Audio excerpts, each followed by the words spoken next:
आपको ये फार्मूला आना चाहिए A cube plus B cube A plus B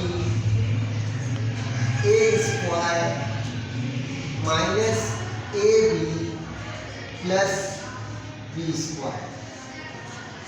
ये फार्मूला आपको आना चाहिए। दूसरा, आपको ये मालूम होना चाहिए कि आयोटा अगर -1 में है तो आप इसको -1 में तो ये -1 आयोटा स्क्वायर और ये आयोटा के बराबर है। इस बात को आपने ध्यान में रखना है। और अगर इस तरह से हो -1 प्लस आयोटा √3/2, तो ये किसके बराबर होगा? ये ओमेगा के बराबर। और x equal to -1 minus omega √3, ये ओमेगा स्क्वायर के बराबर। अब आपको क्यूब रूट मालूम करना है। तो मिसाल के तौर पर एक सवाल है -23 का, ये -27 का आपको क्यूब रूट मालूम करना है। तो अब आप क्या करोगे कि cube root is equal to -23 और ये इधर आ जाएगा, तो क्यूब रूट प्लस 27, तो x क्यूब प्लस 3 का क्यूब आ जाएगा, तो a cube plus b cube आ गया। तो अभी आपने ये फार्मूला पढ़ा a प्लस बी तो ये हो गया x प्लस 3, फिर ये हो गया x square minus a b plus B square, तो ये हो गया आपके पास x plus 3x square minus 3x plus 9। तो इसके कितने रूट निकलेंगे? 3 रूट निकलेंगे। पहला रूट निकल गया x plus 3 is equal to 0, x is equal to -3। ये पहला जवाब आ गया। और दो जवाब क्वाड्रेटिक इक्वेशन से निकलेंगे।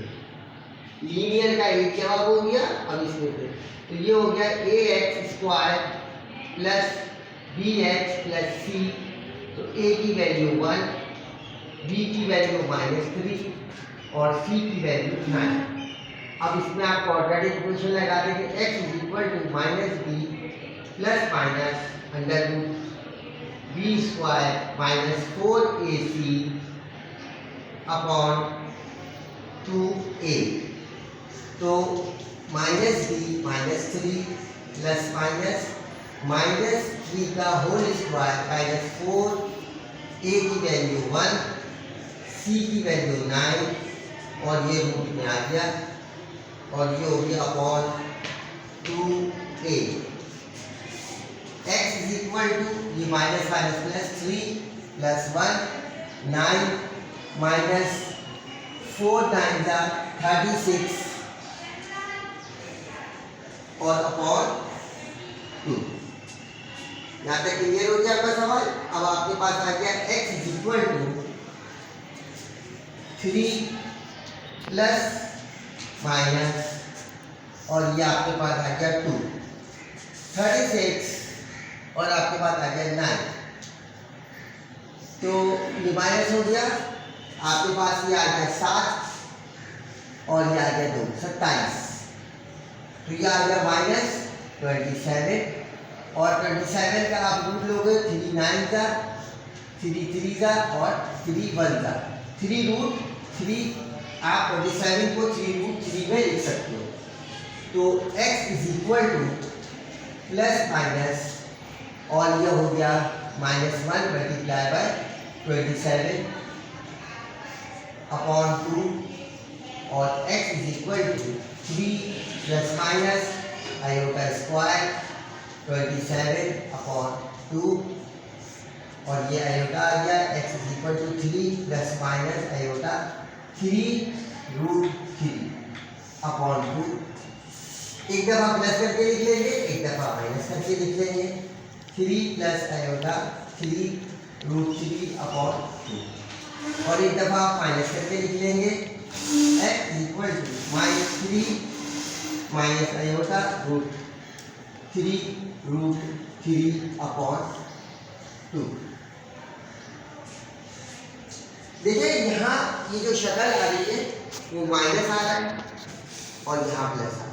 जब ओमेगा होगा यहाँ माइनस होगा तो ये ओमेगा स्क्वायर होगा। तो आप क्या करेंगे, इसमें से -3 कॉमन निकालेंगे और ये हो जाएगा -1 minus minus plus minus minus plus हो जाएगा आयोटा √3 बाहर आ चुका है √3/2। तो -3 जो ओमेगा के स्क्वायर के बराबर है ये पूरी वैल्यू, तो पहली एक वैल्यू आ गई। और इसमें भी बिल्कुल ऐसे ही करेंगे -3 -1 minus minus plus minus minus minus plus minus √3/2। क्योंकि ये √3 बाहर आ गया और जबरदस्ती हमने माइनस निकाला है क्योंकि हमें शक्ल निकालनी थी। यह आ गया ओमेगा।